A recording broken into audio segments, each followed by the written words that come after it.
and therefore current. A number of parameters that we want to define. Remember, no stirring, right? All of the mass transport is due to diffusion. So we talk about what is the current we can get due to diffusion, and that's this, how high this distance is. And we measure that diffusion current either as an average current, that is an average of what this noise stuff looks like, or the top of it. And straightforward if not simple. So the average current is 607 ND to the 1/2 M to the 2/3 T to the 1/6 times concentration. For good or bad, the maximum current is 706. That just strikes me as a little weird that those two numbers would be backwards from each other, and then the same parameters. Where N is the number of electrons, D is the diffusion coefficient. For the analyte,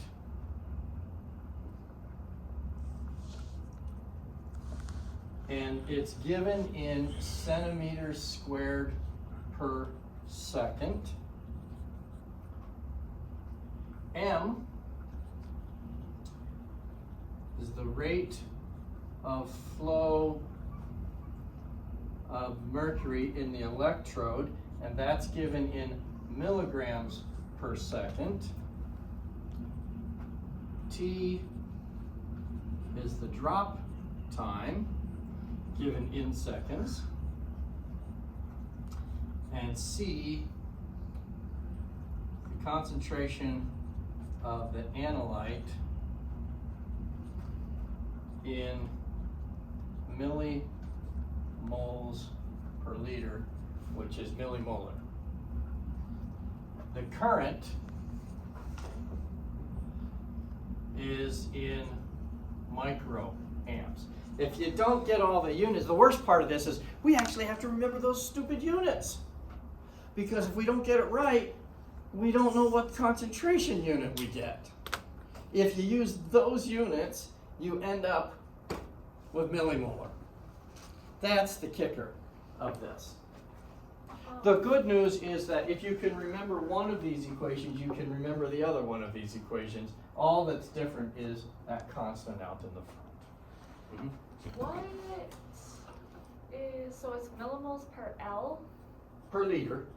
That's millimolar, right? And then the first one, diffusion coefficient, is it concentration times? No, that's centimeters squared. It's diffusion. So how quickly can this stuff move across an area? Centimeters squared per second. Okay. And I micro. That's milligrams. Microamps. Oh, microamps. Okay, I thought you said grams. So, okay. Okay. So some issues that arise that we need to talk about and resolve. So the first one is this. This is called a residual current.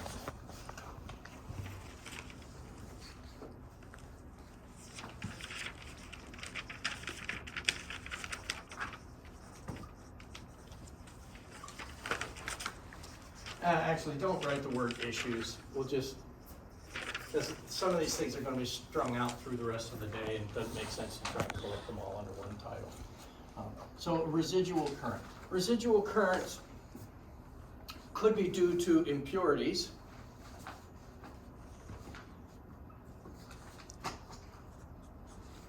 Something else in this solution that is redox active that we're picking up. And what you see is a residual current. So that is no analyte was present, but we still get currents. And at some point, the current gets really big. Why does the current suddenly get really big? Because that's when the actual analyte. There is no analyte here. What? Water. Water. Yeah. You're oxidizing and reducing water. So, yeah.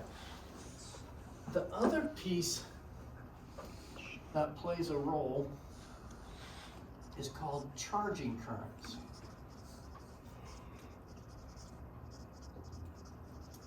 You actually build up a charge on the mercury surface. And that contributes, because for every electron, for every charge that ends up on the surface of that mercury drop, you had to have an electron get there. If an electron got there, a current has flowed. It's snowing again. I'll bet it's Dr. Sherrick's fault, don't you think? It's supposed to be warm today, though. Well, yeah, I looked at the weather. It started off warm today. By tomorrow noonish, it's supposed to be 50-something again. But right now, it's going to be cold and snowy. So, It's supposed to. it is Indiana. We should expect this. The world is So, It's gonna be. anyway, so if you build up a charge on the surface of the electrode, you had to have a current flow in order for that to happen. So, those become some issues.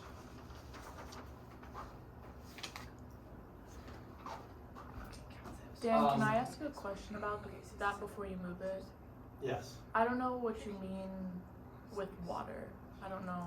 So remember, if you go back a couple of notes, either the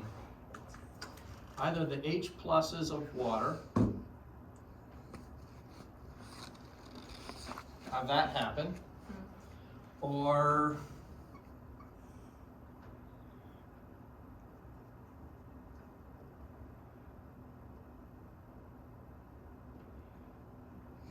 on the other end that happens. That's what's causing that nearly vertical line. Oh, okay. because of all the electrons. One of those processes, because you have gotten to the point where your electrode is oxidizing and reducing water. Okay.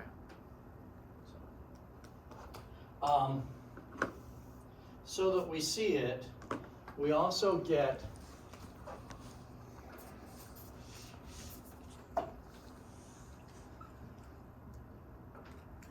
current spikes.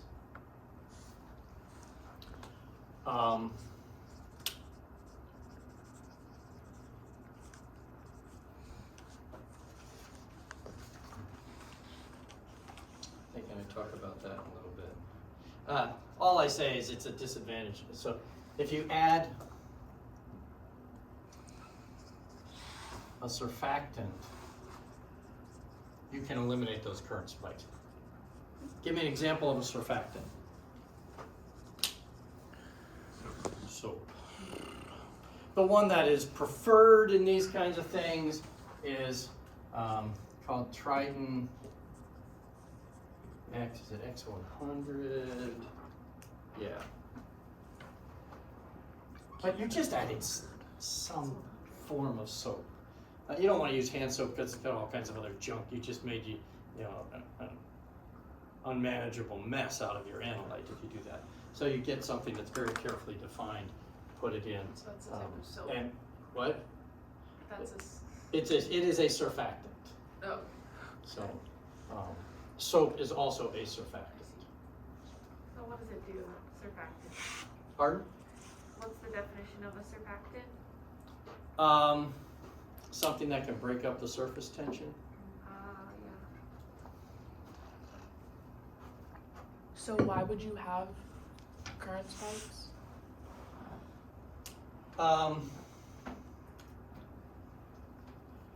I think it's a result of current suddenly flowing. So when you change the applied potential and things can start oxidizing and reducing, there's a whole bunch of stuff right next to the electrode and boom, it all goes right now. I think is what's causing the current spikes. It seems to be worse at mercury than for some other types of electrodes. But maybe that's not a true statement because we only ever use a dropping mercury electrode to do polarography. So, but you can diminish it, nearly eliminate it by adding the surfactant. And you just add the surfactant to the analyte? Yep, just put it in, put whatever the prescribed amount is from the manufacturer, and off you go. Great. And you no longer have, you know, some real sharp peak in the front of your curve now.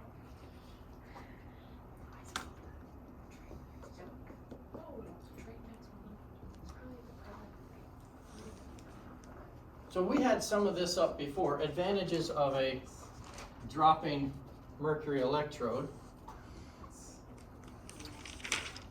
It has a large overvoltage,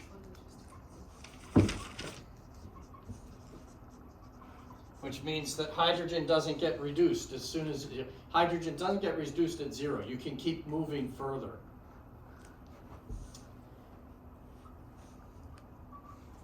You get a new electrode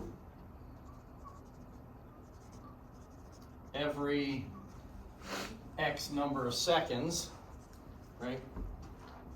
6 seconds or whatever, you're going to have a new electrode. And the average current is immediately available. They make a big deal of this. I don't know why. Maybe it's something historic where techniques that it replaced, those currents were not immediately available. I'm not sure.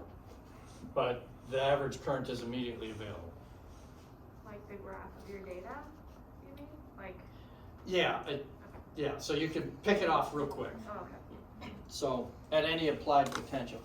Disadvantages. And the disadvantages list is actually longer. So ease of oxidation of the mercury, which happens depending on the situation somewhere between positive 0.6 to positive 0.2 volts, somewhere in that range.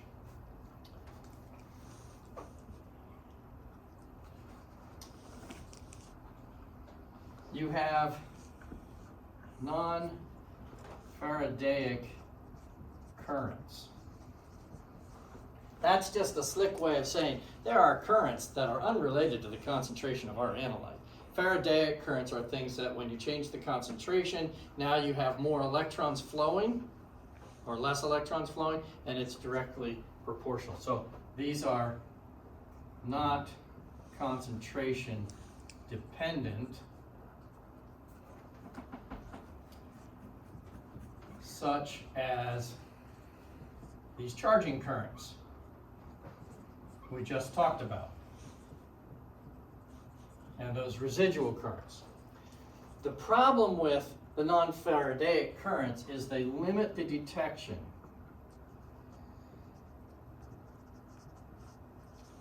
to about 10 to the minus fifth molar.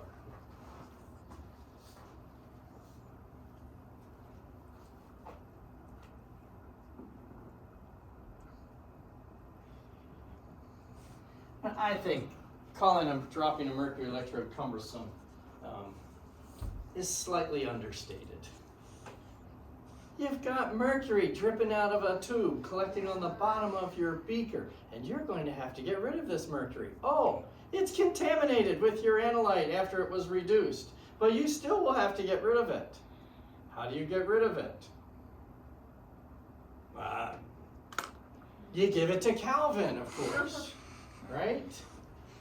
So, issues. And we've already mentioned it a couple of times, these current sources, which we have to deal with, but we know how to deal with it, so it's not quite so bad. Okay, so that's polarography. Now we're going to do variations on the theme. So we've got this idea. We've got a dropping mercury electrode. We can see what the polarogram looks like. we can get concentrations down to about 10 to the minus fifth, which is pretty good. But what else can we do with this? Can I erase this? Yes. Yes? I thought it was 10.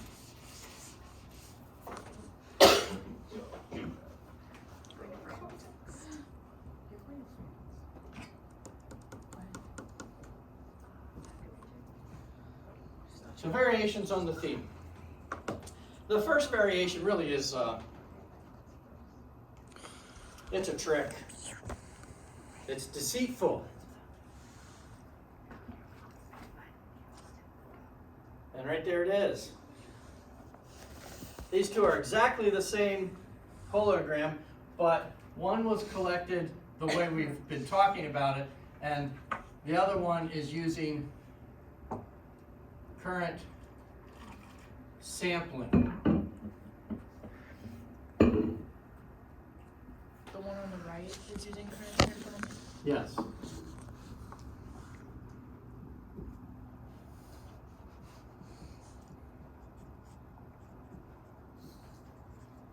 So only record the current at the end of the drop. So you get your computer to time it. It knows when the drop is happening, and you get it to record the current just before it drops, and you get rid of all the noise. So clearly this is better data, right?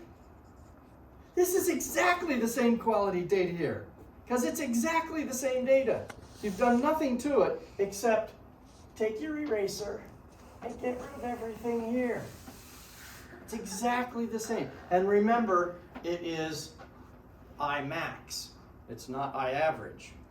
So you have to use the right formula because you took this sample, current sample just before the drop fell off. So this on the right is iMac.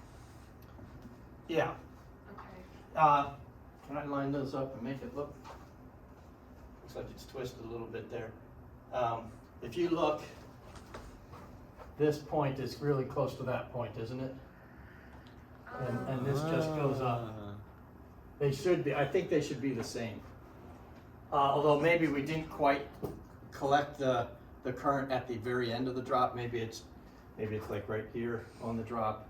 So it's shifted, but it should be the same thing. So that's the first one. Makes the data look better. But the data isn't any better.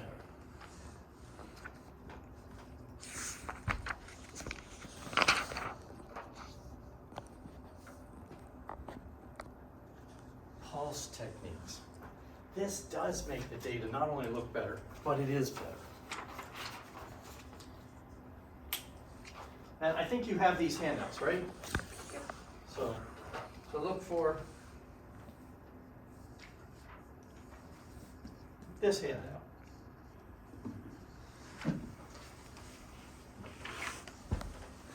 This is the first one we're going to talk about is called a differential pulse.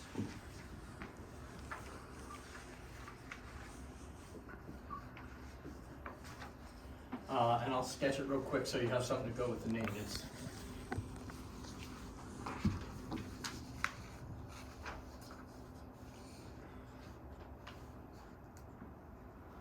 etc. So let me try to explain what's happening here. This is actually a graph of E applied versus time. So instead of just slowly ramping up our potential, which is what we were doing in the previous pictures, and letting our mercury electrode do its thing, now we're going to have a potential, we're going to jump it up to a higher potential, bring it down, jump it up, bring it down, and there's a whole bunch of different ways you can do this. When we do the summary at the end of the chapter, we'll see a couple that I'm not going to talk about, but the basic idea is this. We were at this potential. We suddenly jumped up in potential. That means things that were not able to be reduced before or oxidized before now are. Suddenly, there's a surge in current. we let it go, it stabilizes, but it's stabilizing at that higher thing, right? There's more driving force for the diffusion to occur, and so you get a slightly higher current. Then we drop back down to where we used to be. We're going to sample the current just before we jump up, just before we jump down. And we're going to subtract this current from that current.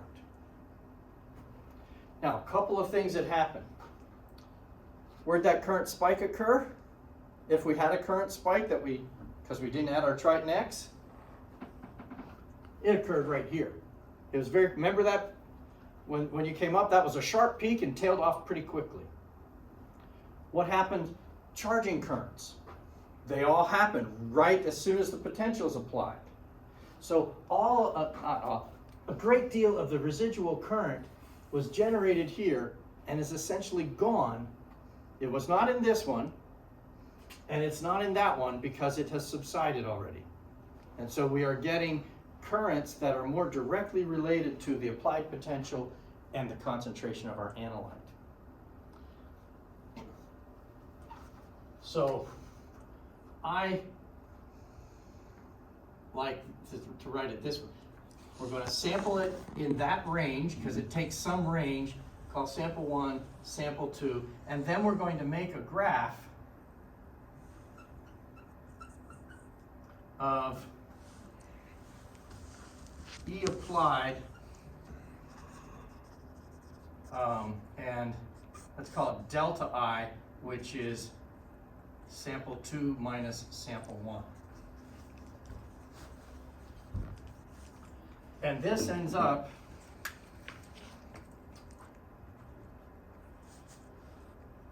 looking like that. Let's make sure we understand why it looks like that. So when your potential is so low that no redox is happening, doesn't matter that you jumped up, there's still no redox happening, right? So nothing's happening here and nothing's happening there. So nothing minus nothing is 0. Then you start applying the potential and you get into a range where things start to happen. And so when you make a jump, redox chemistry really happens. And so you suddenly have a little more current than you used to. So S2 minus S1 starts to become a positive value. As you move through, let's get just a normal polarigram up here. So remember, this is just noisy. I'm just not going to draw the noise. Current sampling. So down here, this was 0. Up here, it doesn't matter if you jump the applied potential. The current at this applied potential, remember, this is E applied here. The current here and the current there are the same current. So we're back to 0, or now it's not 0, it's 50 minus 50. Which is 0, so that's why this comes back down. And then your E1/2 is somewhere in about there. That's an approximate. So, but you get what's happening. And this delta current is equal to some constant times the concentration again. Except that now the detection limit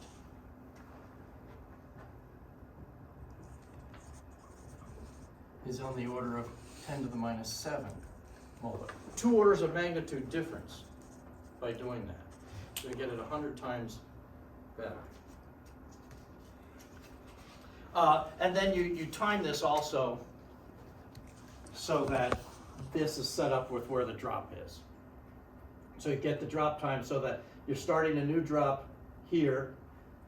Anything weird that's going to happen already has happened by the time you sample.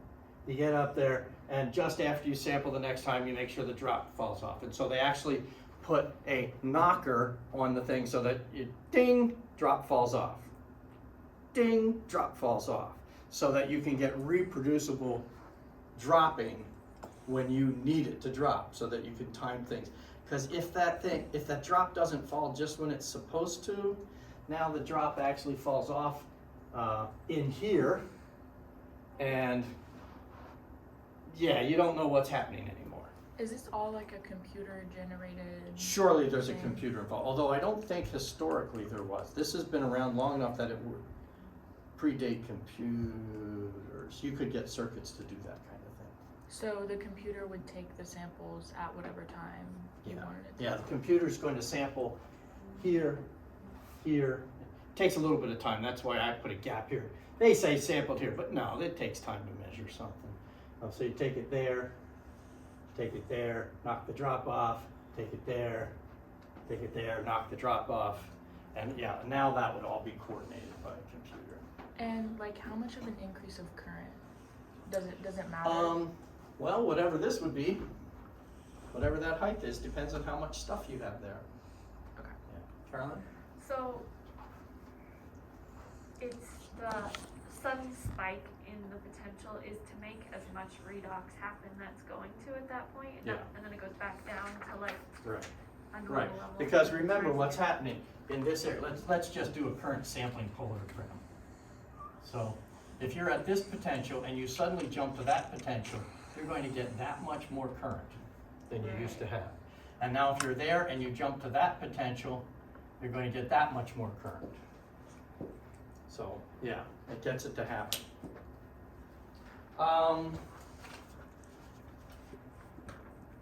The other thing, if we have it up, is you can see delta E 1/2 in the order of 0.05 volts now. Remember what it was before?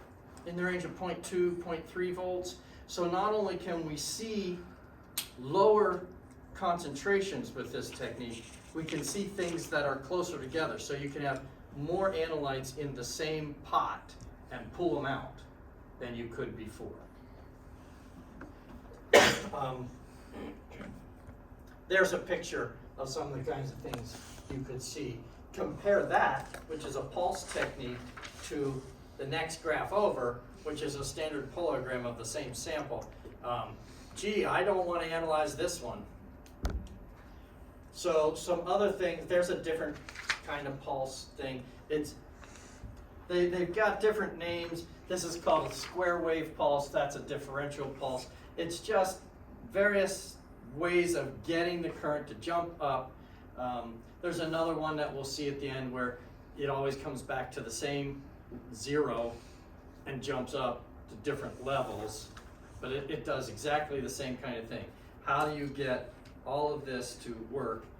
And the beauty here is it is enhancing signal to noise ratio.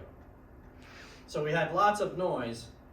We have essentially done the same thing we did with the sampling technique, because we're only sampling a few places, so this looks much cleaner, but we have actually enhanced our signal to get rid of, not only got rid of the noise, but enhanced the signal on top of that.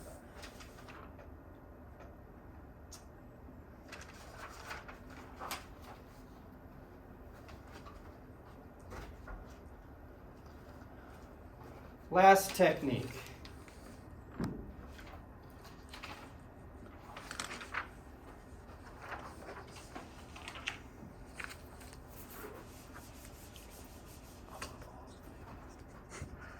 So I think we're at number 3 now. Yeah.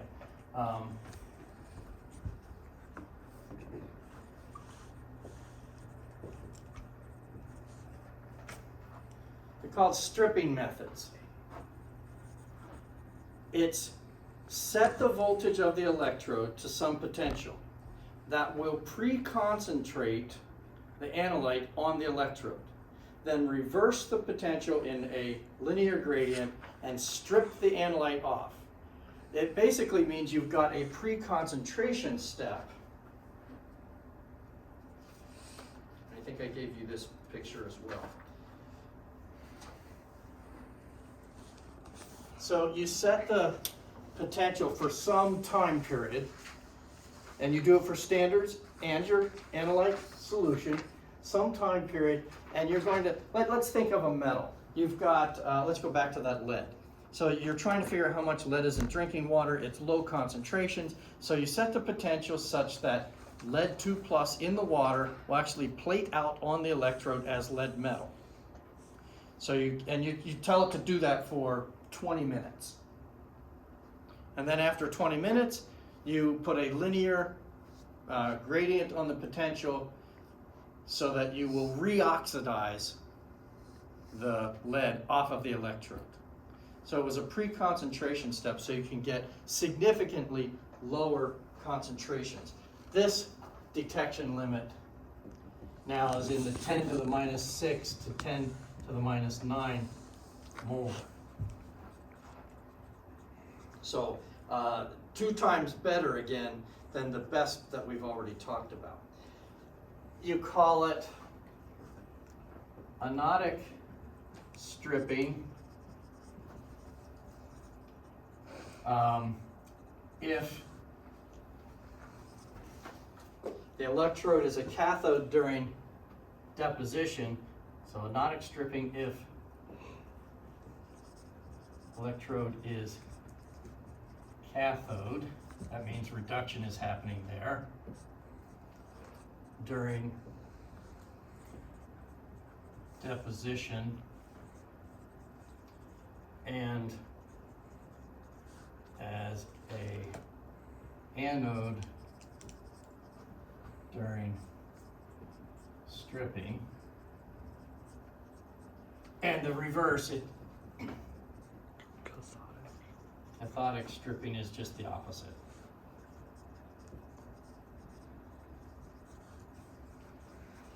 We actually have the ability to do this, but I don't plan an experiment for it. Okay, that clock says it is time to quit. We didn't quite make it there. The only thing we haven't talked about is cyclic voltammetry. That'll be the first thing, but I'm going to give you the quiz anyhow. No, this is due on Monday. Alex, can you reach that? So when you remove the things all at once, how does that make the current? So it's the idea that you can pre-concentrate it. So you have a very, very dilute sample, 10 to the minus 8 molar lead in your drinking water. Make sure you have 2 sides to that, because I have more pages left than I thought I was going to have. Everybody has 2 pages? Or back, front and back? Okay, so think of the lead. So we have this really dilute lead. It's going to be tough to actually see enough current by these other techniques. So we actually reduce the lead 2+ and deposit it on the electrode. That means that for 20 minutes it just keeps diffusing in and going there. So now you have a lot more lead right at the electrode surface than you could have ever possibly gotten there by diffusion in an instant. And if you reverse it and pull it all off now, because it's all going to leave when it gets to about the potential of the half wave. And so it's all going to come off at the same time. And now you're going to see significant